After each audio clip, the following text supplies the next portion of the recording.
Сәлем достар. Бүгін біз сіздермен өзбекский плов жасайтын боламыз.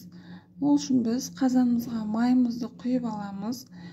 Үстінен бірінші пиязымызды қуырамыз. Етті емес, бірінші пиязды қуырамыз.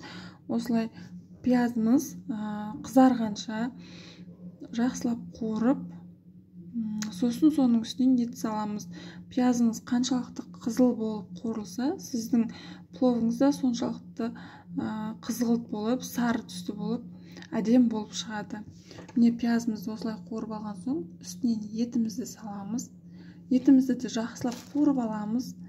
Етіміз қуырылғаннан кейін үстінен енді сәбізімізді саламыз. Менде екі түрлі сәбіз, сары сәбіз және қызыл сәбіз.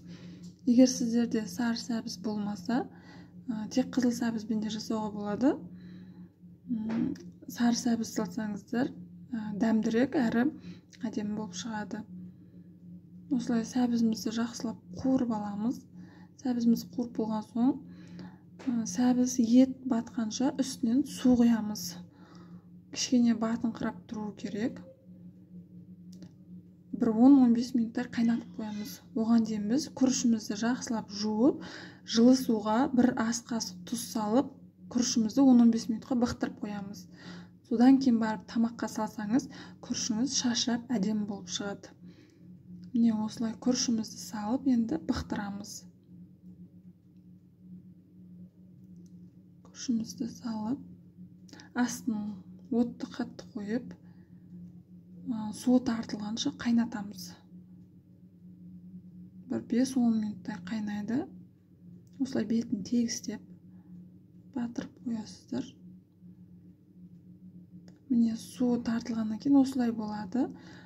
Сосын біз күріштің бәрін ортаға жинаймыз.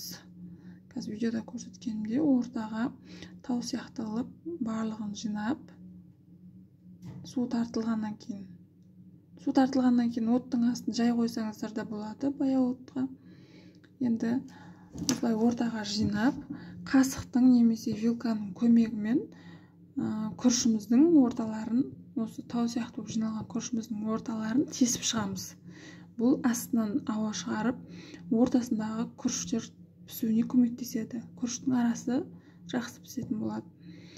Мен бұқтырған кезде осылай пленка пайдаланамын. Сіздер пайдалансаңыздар да, пайдаланбасаңыздар да болады. Бірақ мен өзім пленканы міндетті түрде жауып қоямын. Осылай 35-40 минуттай бұқтырамыз.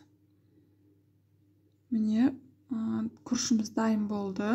Енді осыны дастарханға осылай ұзатсаңыздар болады. Барлықтарыңызға ас болсын. Каналыма жазылып кетуді ұмытпаңыздар. Сіздермен болған Айжарқын.